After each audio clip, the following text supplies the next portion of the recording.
Hello and welcome to the Patreon channel of True Crime Rocket Science, the most authentic voice in true crime.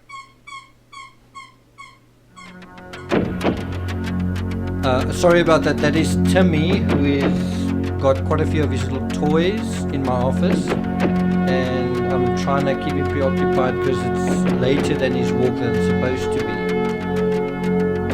Getting back to business, it's quite another serious sort of day, another serious episode, but I want you to help me try and solve a mystery. And the mystery is, it's kind of to do with the title of this post. I kicked his sorry ass out of bed. Do you think that means that Shan'ann was in bed with him and kicked his ass out of her bed? So that's the question I want you to ponder as we go through episode 39 in the series hashtag 2 years ago today CW. It's not an incidental question. It's not a insignificant question. It's important because it goes to this whole idea of where did the crime actually happen? And if Chris Watts was sleeping in his bed all along, in other words, at home in his bed, when I say his bed, I mean in the master bedroom upstairs, their bed, her bed.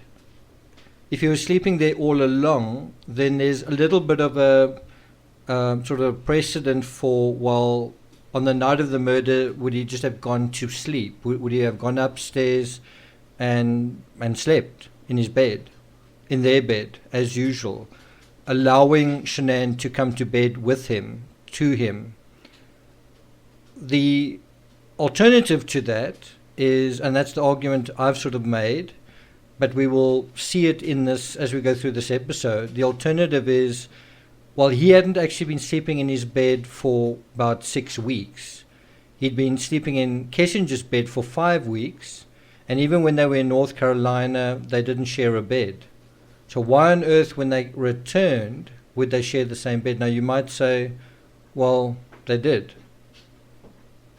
I don't think they would. Not just after he said he doesn't want the baby.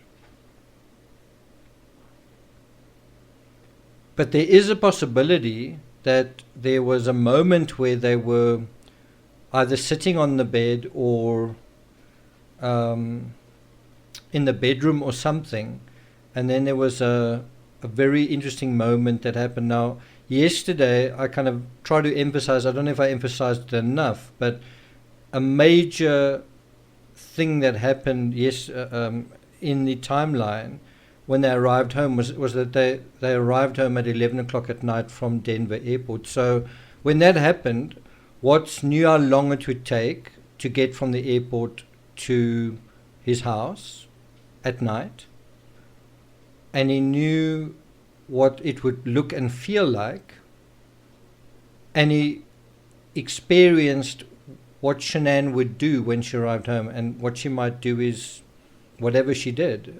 Would she go first to her office? Would she buy a hair product as soon as she arrived home? Would she put the children in bed? Would she go to bed? It sounds like when you go through the timeline, when you go through the phone data review, it sounds like she was getting very little sleep every single day, every single night. She was really exhausted. So, and she was up early as well. So I really don't get the sense that she would have wanted to spend too much time doing anything after returning from the airport. Basically just shower, bed. Upstairs, shower, bed. That's kind of the impression I have. Do you have a different impression? Anyway, the sleeping arrangements are really important, and we're going to go through the timeline now today to kind of get an idea what those sleeping arrangements were now that they're back. They have family again, certainly in number. And what is that situation? This is also a situation where it's what's a second last sort of normal work day for the rest of his life. Monday won't be a normal work day, and he took Friday off. So it's basically just Wednesday and Thursday. These are going to be his final normal work days, if one can put it that way. For Shan'ann, I think she's got about 4 normal work days left. It's basically, she's just doing her thriving thing as usual. So there are other things going on as well for her, but she's still going to be thriving, and she's still going to be going to Arizona to thrive over there. So she's got 4 normal work days. Watts got 2 left, and then you'll never have another normal work day for the rest of his life. It's hard to say whether Kissinger would, but Watt certainly wouldn't. So today's date is 2 years ago today, was a lot of 8s. 08082018. And on this day, she says, I kicked his sorry ass out of bed. Shan'ann wastes no time alerting everyone about her debacle. So just bear in mind, they've now arrived back from North Carolina. He's just dropped a bomb on her, right? Now, what's going to happen when he leaves to go to work? Now, what I want you to do is think of this almost as a analogy to the Monday. It's Wednesday now, but it's an analogy to what happened on Monday morning, which is, according to what we know, Watts dropped this bomb on Shan'ann. Then they arrive home late at night. She's got this sort of news about he doesn't want the baby. Then he goes off to work. What happens while he's at work? Right? And that is an analogy for, he kind of drops another bomb on her when she's away for the weekend, which is she gets this alert for this bill late at night on a Saturday. He's gotten a babysitter, which he doesn't normally do, and she's now thinking, it can't not be an affair. Right? And so she's now returning home with that. Do you think he's going to sort of go to work after that?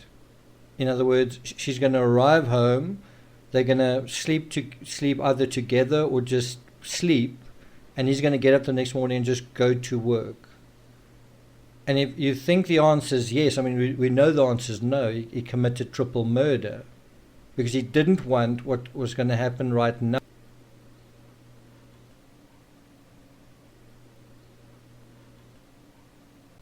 Hey guys, thanks for listening to that preview of episode 39. There are about 11 to go.